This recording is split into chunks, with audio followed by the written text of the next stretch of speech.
Olá pessoal, Tony Rodrigues, Além da Notícia. O ex-ministro José Dirceu está em Teresina. O que é que isso representa para o estado do Piauí? Não representa absolutamente nada de bom. Representa apenas que o governo do Piauí, o governador do Piauí, seus seguidores, principalmente aqueles mais importantes, são partícipes em escala nacional de um esquema criminoso que dilapidou as finanças do país, que praticamente arrebentou com o Brasil durante os 16 anos em que se mantiveram no poder.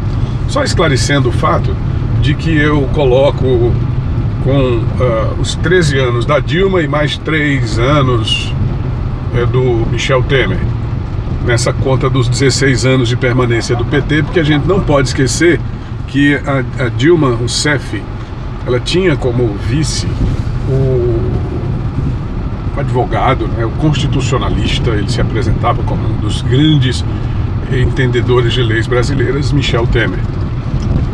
E depois do impeachment foi ele que assumiu o governo, dando apenas continuidade, manteve nos postos de comando praticamente todos os membros do governo Dilma Rousseff.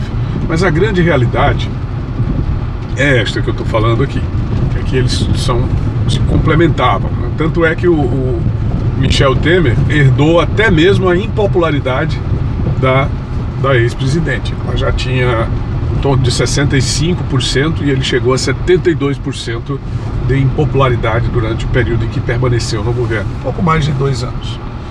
Bom, mas aí o Zé Dirceu é o grande artífice. Nós temos denunciado neste canal, desde que começamos, mais ou menos pelo mês de final de novembro, começo de dezembro de 2018, a sua artimanha no sentido de retomar o controle do país, de retomar o controle do Brasil, como o grande líder do Partido dos Trabalhadores e o grande maestro por trás daquele fantoche chamado Luiz Inácio Lula da Silva, que na verdade ele é apresentado como líder, mas que ele não é líder coisa nenhuma. Um verdadeiro líder, verdadeira cabeça pensante, chama-se José Dirceu.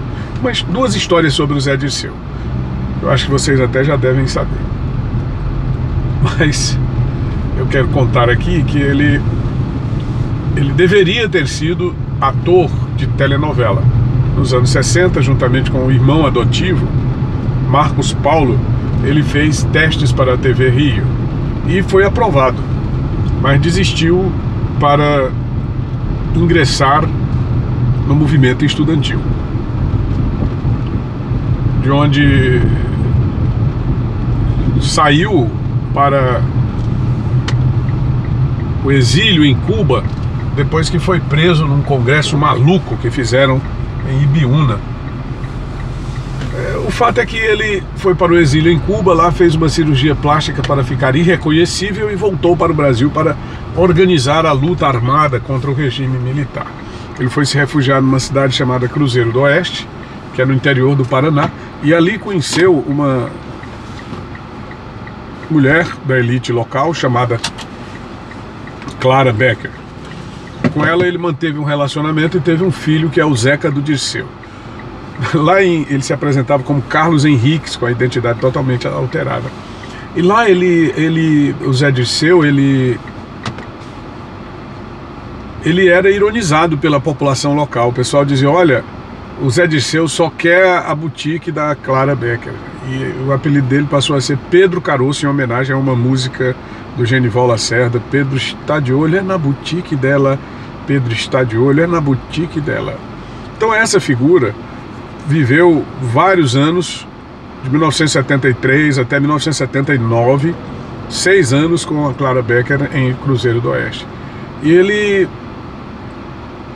em 1979 houve a anistia aos elementos que eram adversários do regime e também aos militares que teriam cometido excessos durante o regime militar. E o Zé Dirceu resolveu então reassumir a sua identidade. Ele tinha um relacionamento anterior, um casamento anterior. E aí ele foi para a família dele, original, e disse, olha, eu não estava morto, eu estou vivo e eu fiz essa plástica, mas eu vou refazer aqui minha fisionomia. E aí foi lá em Cuba e outro local e fez novamente uma plástica para se reapresentar à família Todo mundo pensava que ele estava no exílio, mas ele estava no Brasil, escondido, com uma nova identidade e um novo rosto. Agora eu quero só refletir o seguinte: um camarada desse que faz um negócio desse, ele é capaz de tudo. Ele é capaz de tudo e muito mais. Abandona a família, mente para as pessoas, sobremaneira, para as mulheres com quem ele conviveu. E esse camarada, vez por outra, vem a Teresina, vem ao estado do Piauí. Então eu quero deixar aqui esse registro, mas quero deixar principalmente o meu repúdio, de novo, ao governador Wellington Dias, ao PT do estado do Piauí, que ousa sempre desafiar o bom senso, desafiar a lógica, a ética e também o compromisso social que se deve ter de se preservar as boas relações. Esse camarada é um bandido, esse camarada é um condenado pela Operação Lava Jato no âmbito do Poder Judiciário Federal, mercê de muitos crimes cometidos por ele, sobremaneira crimes contra o erário. Mas não são apenas os crimes contra o erário que movem a minha indignação, porque ele é um criminoso que age ainda mais contra a própria sociedade. É só pesquisar. A literatura sobre esse camarada vai além desses livrecos que ele escreve, contando mentiras sobre a própria vida e tentando se colocar como herói. O que não é verdade, porque Zé Dirceu é de fato um grande vilão. Zé Dirceu é de fato uma pessoa muito ruim. É um corrupto desequilibrado, é um psicopata sedento de poder e que tripudia sobre as normas institucionais, sobre a Constituição brasileira, sobre as autoridades do país. Seu objetivo em Teresina? Fortalecer o PT para as eleições municipais. Definir as estratégias de como se chega ao controle de uma prefeitura como a de Teresina, que é o grande sonho dourado dos petistas do Piauí.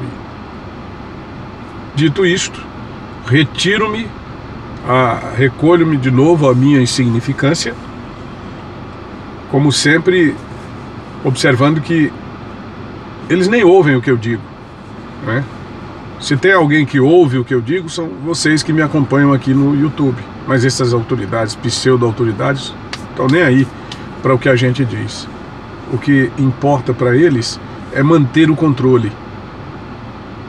E essa parte de mídia, essa parte de imprensa, com exceções raríssimas e muito louváveis, diga-se de passagem, eles já controlam completamente.